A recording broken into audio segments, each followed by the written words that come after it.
Reality TV has been a huge part of British entertainment for years, pulling in millions of viewers who love watching everyday people be put in extreme situations. ITV, one of the UK's biggest broadcasters, has really helped push this genre, with shows like Love Island, Jeremy Kyle, and The X Factor. Whilst these shows offer a chance to see regular people gain fame and success, there is a side that often gets overlooked: the intense pressures and mental health struggles that come from being in the public eye. Now, today's video is going to be extremely tough for some. We are going to be talking about topics such as ceasing to exist oneself. And if this topic is too triggering for you at this moment in time, feel free to click off this video and click on another one, preferably one of mine. Make sure to like and subscribe. So for the sake of monetization and reach of this video, I will be referring to that as S. So when I say S,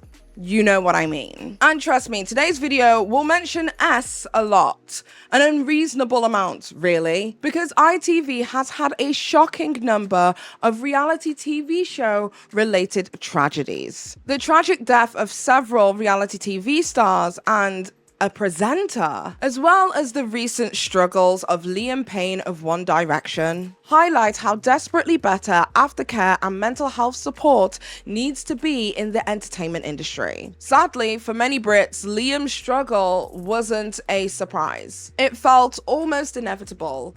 Many people genuinely feared that the same situation may take place to another member of One Direction, Zayn Malik. Many believed long ago that he may face the same fate. Today's story about the ITV network is honestly a story that I couldn't make up. Today's video is proudly sponsored by Midas Merge. Midas Merge is a unique merge game where you can discover and nurture the most amazing creatures and gardens. Now with Midas Merge, they focus on the endless fun of merging items together. So you can combine various cute creatures and create whole new evolutions, as well as unlocking various different abilities with these creatures to help you on your journey through the fields of gold. The best thing about this game is it is completely free to download and you can play it offline, meaning that you don't need to be connected to a Wi-Fi to be able to enjoy this game. And I know that when you hear there's a free to play game, that we always think, oh, there's going to be so many ads. But the good thing about Midas Merge is because it can be played offline, there are no mandatory ads, meaning that you can genuinely enjoy your gameplay experience. Now, the main goal is to merge sunbursts and illuminate and restore parts of the garden, but I like to think about it as feeding your animals and letting them poop sunshine. Now, Midas Merge have been a long time sponsor of the channel, and I have got quite far in the game now. And I've become so attached to my little creatures that I've even started renaming them, just so it feels a little bit more personal to me. In Midas Merge, you can hatch and nurture over 200 different creatures. And it is super relaxing, stress-free gameplay, without the intense challenges of time restraints. But currently, because it is now spooky season, you can uncover the mysteries of the Haunted Garden. The Haunted Garden is a new spooky area filled with the cutest and scariest creatures that only appear during Halloween. In this spooky setting, players can collect rare items,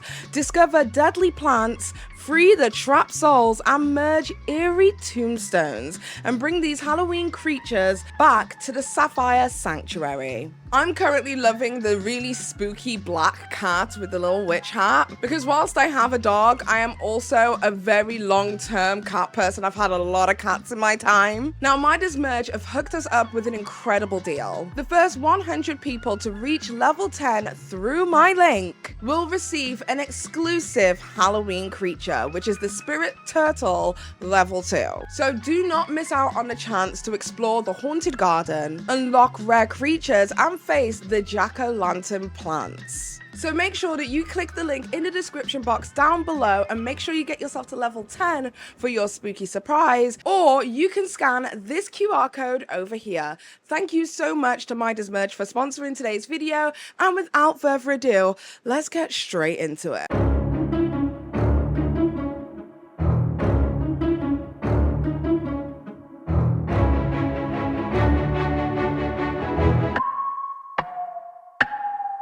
Liam Payne is a British singer and songwriter who shot to fame as part of the boy band One Direction. Born on August 29th, 1993 in Wolverhampton, my hometown in the United Kingdom. Liam's love for music started early, but he wouldn't get his big break until he went on the TV show The X Factor. Twice, actually. The first time he auditioned was in 2008 when he was just 14 years old. He managed to get through to the next stage of the X Factor boot camp before he was temporarily sent home. But before Liam could even leave the boot camp arena, the judges brought him back for day 2 of boot camp. Liam Payne managed to get all the way to judges' houses, but unfortunately didn't get any further. And Liam feels luckier than most to be here, having initially been given a no at boot camp. But moments later, the judges threw Liam a lifeline. We've changed our mind. Then Liam Payne auditioned a second time in 2010 at age 16. He performed Michael Bublé's Cry Me a River, and the judges were really impressed. He moved forward in the competition but didn't make it as a solo artist during the boot camp stage. However, instead of being sent home, the judges, including Simon Cowell, Nicole Scherzinger, and Louis Walsh, had a different idea. They grouped Liam with 4 other solo contestants: Harry Styles, Niall Horan, Louis Tomlinson, and Zayn Malik. Zayn Malik, Liam Payne, Harry Styles. Oh my God. Guys, follow me this way. Oh. We think it would be a great idea to have 2 separate groups. We decided to put you both in. And that's how One Direction was born on the 23rd of July 2010. Even though they finished 3rd on the X Factor, One Direction quickly became fan favorites. Simon Cowell even signed them to his label, and their debut album, Up All Night, was released in 2011, and it took off, topping charts worldwide. They released several more successful albums, including Take Me Home in 2012, Midnight Memories in 2013, and 4 in 2014. And Liam, he wasn't just a singer, girl, he was a songwriter. He wrote and had partial writing credits on a lot of the songs on these albums, showing that he is a seasoned songwriter. From the outside, it looked like Liam was on top of the world. He had been given a second chance at the life and dream job that he's always dreamed of. But things ended up taking a dark turn when Zayn Malik left the group. Zayn's departure from One Direction signaled the beginning of the end for the group, and in 2016, they went on permanent hiatus. They broke up. So a year after the breakup of One Direction, Liam decided to launch his solo career in 2017 with a song titled Strip That Down. And the song was a hit. Like, you literally could not move for that song in 2017. A lot of people loved this more sultry, R&B inspired sound from Liam Payne. So with the success of his lead single, he releases his first debut album as a solo artist titled LP1, which unfortunately did not do too well, as it only ended up selling 9,000 units in its first week, failing to even make a place on the Billboard Top 200. However, after that, we didn't really see too much of Liam Payne. We saw him in interviews, on podcasts, and he really became more well known for his dating life rather than his music. Unlike the other members of One Direction, who have all had successful solo careers. Then on the 16th of October 2024, the world finds out that Liam Payne passed away by falling or jumping off a balcony. This morning, Argentinian officials raiding the hotel where former One Direction member Liam Payne died as part of an ongoing investigation into the circumstances of the singer's death. Payne, who traveled to Argentina after his son's death, spotted on the balcony of the hotel room where his son had been. But life after One Direction turned the spotlight toxic for Payne. A trashed hotel room, paraphernalia, the disturbing autopsy results. State police say these are all clues leading investigators on a hunt for even more answers. Now, it is still currently unknown whether it was accidental or not, but finding out the news about Liam Payne honestly only made me think about the numerous other people who have been on the ITV network who have unfortunately lost their lives. But then it just made me think that there is something incredibly desperately wrong with a network that continues to have so many issues with their reality stars committing gas. So let's take a horrible stroll down memory lane.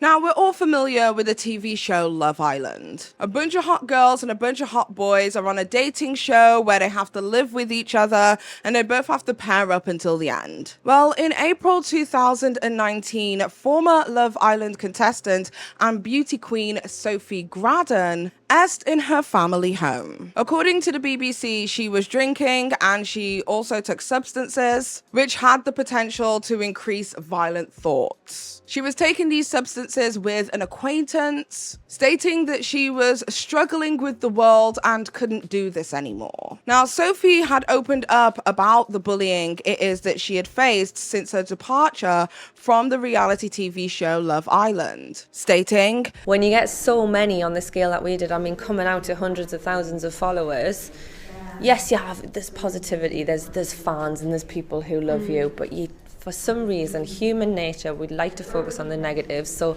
sometimes we'd go looking for it, or I would go looking for it, and comment after comment. I mean, commenting on the way you look, the way you talk. They would come up with an opinion on who you were based on 45 minutes of a TV show, you know, where you'd probably be in about 5 or 10 minutes of that TV show, put down from, 24 hours. It was very hard to deal with because you take it as you're being judged on you as a person, but they don't know you. But it can really, really get into your mind and really, really begin to affect you. Is it that the hard part to deal with? The fact that you don't want to necessarily see the comments, but human nature, we go looking for it, don't we? You do go looking for it. I've done it myself, and I'm sort of ashamed to say that I still do it now sometimes. Because it's like you want to know, why should people have an opinion about you when they don't know you? They don't know who you are. And it's all right for people saying, "Oh, it's okay, Zara or Sophie, block it out." Report them, block them, delete the message, or just don't look. But actually, when you put yourself in that situation, it's quite hard not to. Oh, it's okay, it's fine. But then other days when you maybe not having a great day or something's happened at work or whatever, and then you read this nasty, horrible, horrendous message, it has a real effect on you. The harsh reality is that it can end up with that victim taking their own life. As we've seen in the media, it has happened. Can you imagine being responsible for that? Sophie was found by her boyfriend, Aaron Armstrong, who est himself only 20 days later. Life shouldn't be about judging one another. Say, for example, judging a young woman for enjoying herself. A young woman who hasn't harmed anyone, but a woman who has faced a torrent of judgmental and closed-minded opinions since leaving Love Island. As an ex-Miss Newcastle and Miss GB, I can say that it's time people move forward from their old-fashioned thinking and accepted the simple fact that women like to have sex.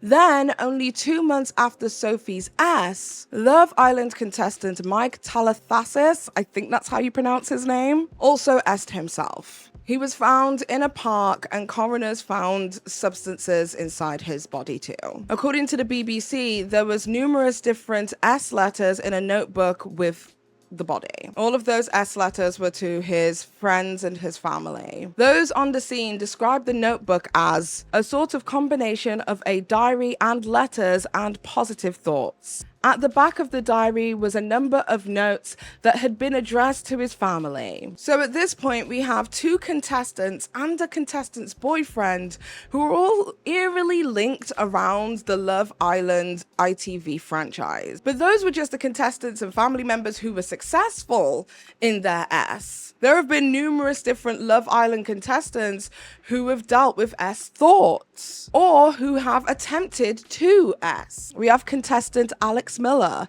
Mitchell Taylor, Anton Daniluk, and Jack Fincham. And then we also have the tragic loss of the Love Island TV presenter Caroline Flack, of which we will discuss a little bit later. And then we have the most horrendous show to ever be broadcasted on ITV, which I believe is just the worst, which is the Jeremy Kyle Show. Now, think of the Jeremy Kyle Show as a mixture between Ricky Lake, Montel Williams, The Steve Show, and the Jerry Springer Show. The kind of car crash TV that contains real people. It boasted itself as a morning chat show centered on real lives, with the intention of rehabilitating working class Britain. The stars of the morning daytime TV show were likely to be people who were within the welfare system, but likely unemployed with no real motivation to actually find a job, and were essentially the demographic that Britain at large would look down upon. Like, saying that somebody looks like a guest on Jeremy Kyle was definitely taken as an insult,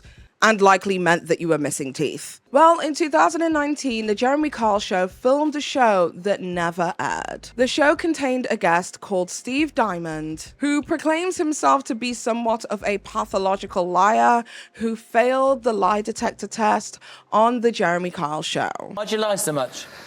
If I knew the answer to that, Jeremy, I wouldn't be here. What do you mean by that? I just lied to her for no reason. Still to this day? No. Since we split up and got back together, I've never lied once to her. Since the start of your relationship with Jane, have you passionately kissed anyone else? She said no. Why did she say no, Steve? Because I was telling the truth. Tess says you're a liar, pal. Just so you're aware, you failed every single question. Oh my God, I was never unfaithful. So approximately a week after the filming of this episode, Steve Diamond essed himself. Steve Diamond's death resulted in the Jeremy Kyle Show being taken off air permanently. A decision that pleased just as many people as it confused. So with the two Love Island contestants who essed themselves, as well as the family member, and then Steve Diamond, ITV had to put in some new rules and guidelines. In the wake of this, ITV announced a new duty of care guidelines, which outlined that contestants will be provided with psychological consultation throughout the series and will receive proactive contact from show representatives for 14 months after leaving the series. It also offered bespoke training on dealing with social media and advice on finance and adjusting to life back at home. This is when ITV started their Be Kind hashtag and campaign. Today sees the launch of this morning's Be Kind campaign, a campaign with a very simple message that we hope will reach thousands of young people up and down the country. Yeah, we're asking you to make a pledge, not for money, just to watch our online video and to show it to your children. Watch it and share it as far and wide as you can. We'd like you to make a pledge to help your children know that they can ask for help or they can help others, for them to know that someone cares and for them to know how important it is to be kind. Now, what's interesting about the Steve Diamond situation is that the actual episode that never aired was posted on social media about a month ago. And in this episode, you can hear Steve talk about the fact that he suffers and deals with mental health issues, that he has depression, and that he's off his depression medication in preparation for that show's lie detector test. Just say about this guy, he was on some medication, I believe. It doesn't matter what medication. So keen was he to come and do this lie detector. He went to his doctors and he found out about whether that was okay to do a lie detector. This guy's on after the break. I said, I think, before the break, that you take this so seriously you went to your doctors because you were on medication? Yeah. When the first time we applied for the show, they wouldn't let us on because they said I was on depression tablets. I went to the doctor and said I haven't took any. Took the full box back. Said I don't want them, I haven't touched them. I just want to get my life sorted out with Jane. I stood outside the doctor's that night and said I need to see a doctor. I want to see a doctor. I need to get my life sorted out. And And when we saw the doctor on Monday, he didn't even know what the hell I was talking about. Now, it's important to note that in the United Kingdom, polygraphs are not admissible in court as they are not deemed as accurate. This is because there is no specific physiological reaction that occurs when somebody is lying. Criminal defense research suggests that polygraph tests are roughly 70% accurate. Some research suggests that they are not much more reliable than flipping a coin. So then, in October 2019, members of Parliament accused the ITV network of corporate failure of responsibility after viewing the footage from a ITV whistleblower of the original episode. Now, the full footage of this even showed guests being filmed in the dressing rooms. The Digital Culture, Media and Sport Committee, which was investigating reality TV, said that the footage makes a mockery of the aftercare that it is claimed to provide, and that the vulnerability of the participants on the Jeremy Kyle show was being exploited for the purpose of entertainment. Now, as I stated previously, Steve had already stated that he had been dealing with depression and was off his depression medication. So I went over to Google just to see if depression can alter a polygraph test. And it states, depression can affect a polygraph test because it can impact a person's physiological responses, which a polygraph measures. Polygraphs are not able to differentiate between anxiety caused by dishonesty and anxiety caused by other factors. Now, whilst the family and friends of Steve took this whole matter with the Jeremy Kyle show to court, Jeremy Kyle remained silent. That was up until last month, where his name was cleared. On the 10th of September, the case was closed, with the judge stating that there was no clear link between Diamond's participation on the Jeremy Kyle show and his death a few days later. Jeremy Kyle has since done interviews of which he has stated that his conscience is clear, which is wild to me because how? But he doesn't believe that he is responsible for Steve's S. Are you sorry for any part as a presenter of this TV show that you had in the death of Steve Diamond? As I said in court, and I say again to you, my conscience is clear in terms of I was playing a role. He'd been passed to be on the show, and I did the part to the best of my ability. I think if you look at yesterday's judgment, and the coroner took 5.5 years and he went through absolutely everything, and I repeat what he found, which was myself and the Jeremy Kyle show didn't cause or contribute to Steve Diamond's death, and that for me is the important thing to say. Now, there is a long and lengthy document that is detailing the judge's verdict on this case, but just to break it down for you very simply, the reason for the verdict is because a lie detector in the United Kingdom is not admissible by court, meaning that they couldn't disprove that Steve had lied on the lie detector test, and therefore couldn't prove that he was defamed, and that defamation resulted in his S, or that even at the lowest denomination that it was detrimental to his mental health. Now, also, Steve had a history of S attempts, thus making it very difficult to decipher whether this was something that he was gonna do or whether it was something related directly to the show. I would argue, though, that the show's pre-screenings and, mental health assessments should have been able to at least detect that he was probably ineligible for a show of this nature, and his direct admission on the show that he was off his mental health medication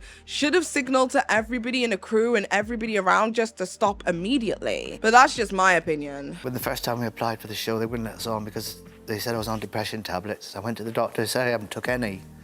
Took the full box back. Said I don't want them, I haven't touched them. I stood outside the doctor's that night and said I need to see a doctor, I want to see a doctor.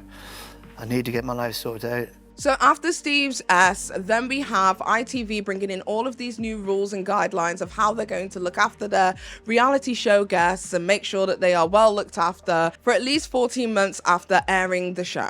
Then, less than a month later, we have the death of the Love Island presenter, Caroline Flack. Now, Caroline Flack wasn't just a presenter on Love Island, she was also a presenter for the X Factor after show, Extra Factor.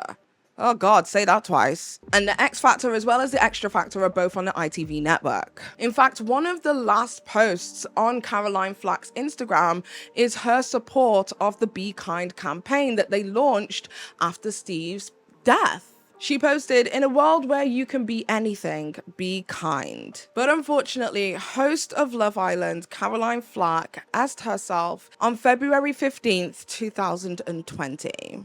The past week has been extremely difficult coming to terms with the loss of our friend and colleague Caroline. We're thinking of our family and everyone who knew her at this time. Caroline loved Love Island. She loved love, and that's why tonight's final is dedicated to her. Now, Caroline Flack joined the Love Island team when it rebooted in 2015, but then had to step down in 2019 after allegations of her being the aggressor in a domestic violence claim. Now, I will say for the record, obviously, this never went to court. She passed away before all of this happened, so I can't say whether it took place or whether it didn't take place. However, it's important to know that there is reasons outside of Love Island why this may have happened, but she did have to step down from her job in 2019 because of these allegations. However, after leaving Love Island as a presenter, Caroline Flack allegedly received little to no support, leading to her downward spiral. A source told The Sun, "ITV talks about duty of care, but there was little to no support from her. She went from hosting one of the most popular shows on TV to being effectively cast out." And then we have The X Factor, which is also on the ITV network. Now, many of you might remember the audition of Ariel Burdett, the holistic singing and vocal coach. Hailing from where I live currently in Wakefield, West Yorkshire, she went onto the X Factor and auditioned, but the audition didn't quite go so well. Hello. First of all, let's sort this out.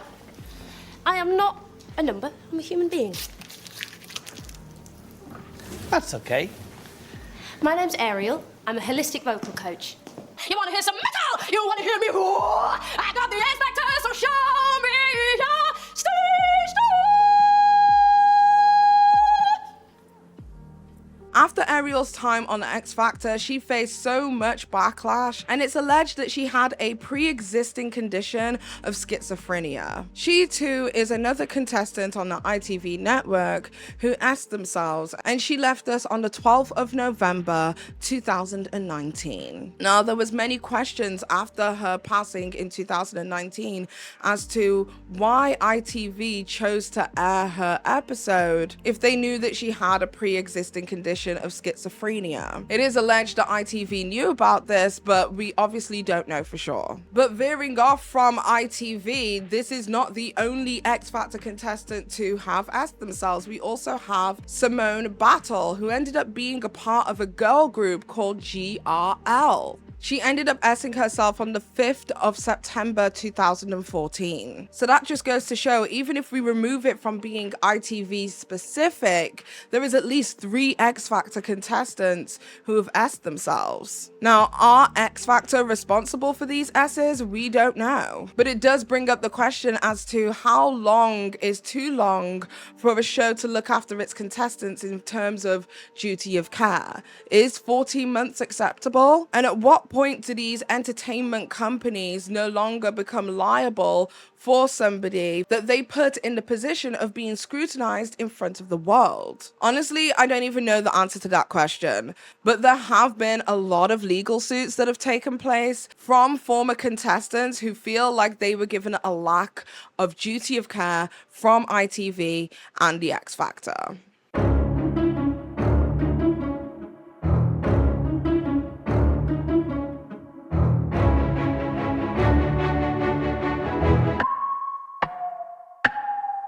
So in August 2022, there's an article here from The Independent that states that 6 former stars of the X Factor are reportedly preparing for a $1 million lawsuit against Simon Cowell and his company, Psycho Entertainment. The reality competition show aired on ITV from 2004 to 2019, with talks reportedly in place to revive the series once again. However, the Sunday Mirror now reports that a group consisting of 5 solo acts and from one band have approached a major law firm to help sue Psycho.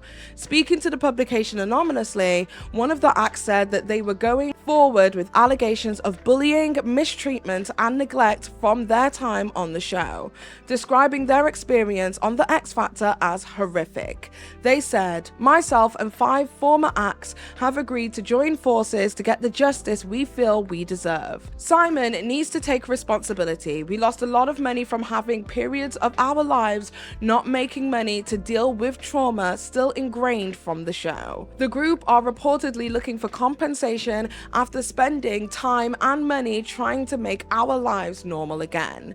We have a lot of evidence, including emails, recordings, and psychological assessments that will show how we were mistreated." But that's not the only person. We also have Katie Waisel, who is allegedly filing against Psycho Entertainment as well for her time on The X Factor, as she was a former contestant who was actually on the show at the same time as One Direction. The article states, X Factor star Katie Waisel retains a lawyer and is trying to sue Simon Cowell's Psycho for breaching its duty of care after claiming stint on the show back in 2010 ruined her life. We then have Rebecca Ferguson, who ended up submitting evidence to Parliament over her time at X Factor and the lack of welfare being provided for their contestants. Rebecca Ferguson was the runner-up on the 7th series of X Factor UK. So in the document it is that she sent to Parliament, she states, "The fear that I have felt for 12 years has affected my life in so many ways and has changed me as a person. I can't get those years back and I can't change what's happened to me. I can only hope that my testimony forces change within the music industry.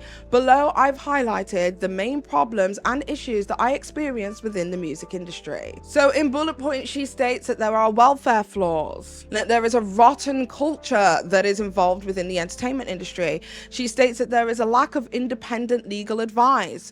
You know, when these people are signing contracts stating that they will only ever record or sing for a particular management company because they were a part of this reality show, independent legal advice isn't something that is offered to these contestants. So the legal advice it is that they get is from the legal team of the production that have a vested interest in wanting this artist to sign. She states that there are no freedom of choice and that whilst on her time at X Factor, because production have so much say on how an artist is perceived by the public, the artists themselves don't get to be able to put themselves in front of the audience in a way that feels organic or authentic to them, meaning that people might be prejudged based on a perception that they themselves never even wanted to put forward. She states that there is bullying and that there is calculated and targeted campaigns that are taking place behind the scenes. And lastly, she speaks about the corruption of the entertainment industry as a whole, but also how these reality shows can be predatory in the way it is that they exploit the people who are on the show. Now, this document is 6 pages long, but those are basically the cliff notes of what it is that she has to say about her time on X Factor and in the entertainment industry as a whole. And there are plenty of former X Factor contestants who have also stated that they were given little to no mental health advice or help whilst being on the show and that their welfare wasn't being looked after. We have former X Factor star Lucy Spraggan, who thought that the show had a lot of questions to answer for regarding its duty of care, saying that there was a lack of mental health support while she was a contestant. We have Chico Silmaine, who was the guy who did It's Chico Time, and he claimed that X Factor uses and abuses you and is only interested in making money from the contestants. He stated that the people behind the show don't care about you and that the artists are a commodity to them. We also have Jedward, the twin duo group, who have been extremely vocal about their time on X Factor and dealing with Simon Cowell and Psycho Entertainment. The duo claimed that Simon sees himself as a mafia leader in the music industry, and that they said that they regretted not telling the judges to F off whilst on the ITV show. They alleged that every contestant on the X Factor was there as a slave to the show and got paid zero whilst the show made millions. There is another contestant of X Factor called Lloyd Daniels,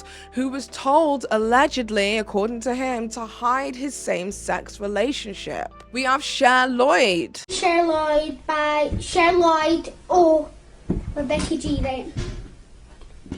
And don't forget all the trouble we got into. Why does somebody not know how to flush a toilet after they've had a shit? What do you mean? Well, I was fucking one of yes. Disgusting! Who accuses the show bosses of taking advantage of her naivety and exploiting her. And more recently, we have Jade Thirlwall, who is a part of the girl group Little Mix that was founded on X Factor UK. She made a song called Angel of My Dreams, I think we've all heard it at this point, where she depicts an alleged Simon Cowell as being an abuser within the industry, and that now she has a love-hate relationship with the music industry because she loves music. That's obviously her passion, but the seedy and nasty side of the entertainment industry has warped her perception of the music industry as a whole. And genuinely, this is just scratching the surface. I have an entire list on this screen right now, and I'm only touching on a few of the most important ones. But there are numerous different X Factor contestants who believe that they were wrongly treated by Psycho Entertainment, Simon Cowell, as well as the ITV network. So what are my thoughts on this whole entire situation?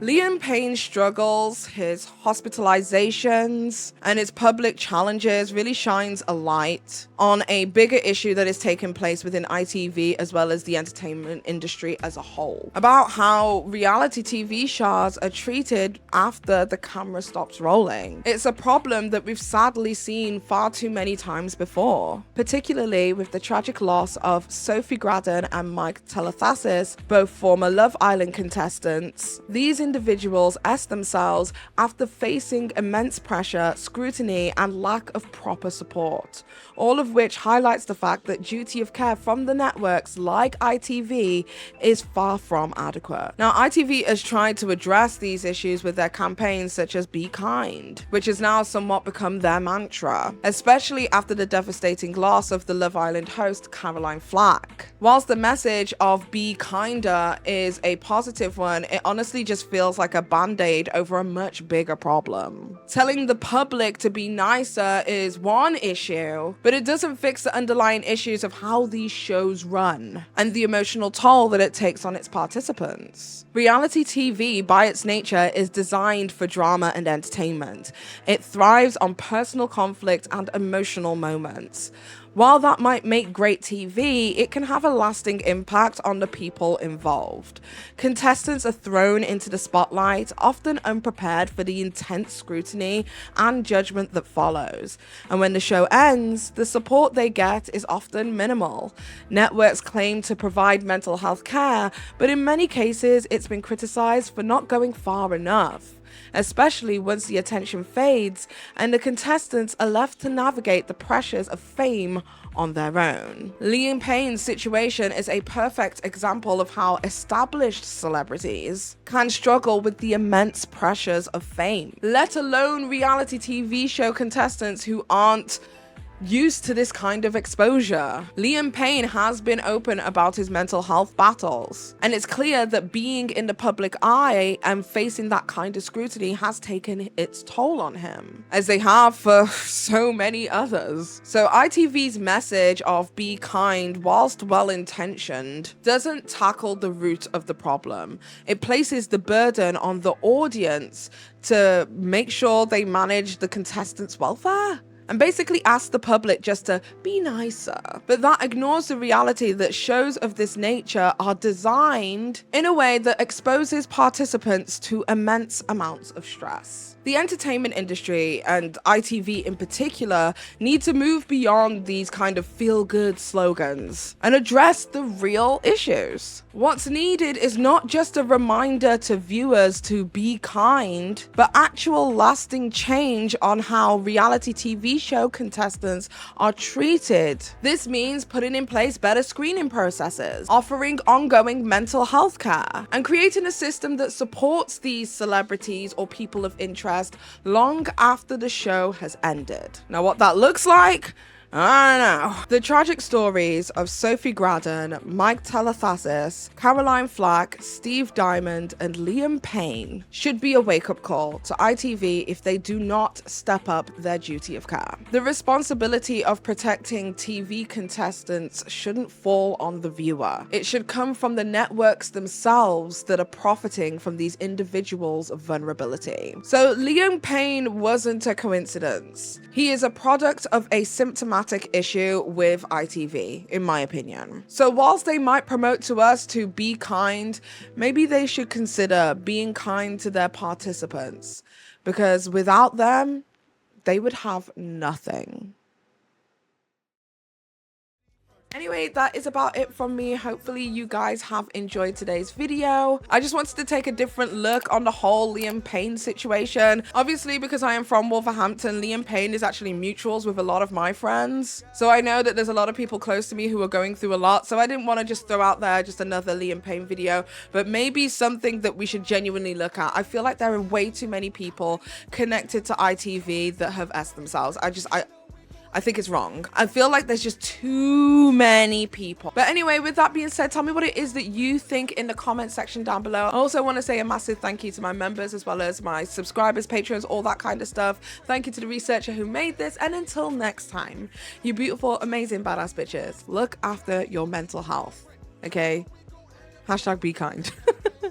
And until next time, it's been Paige.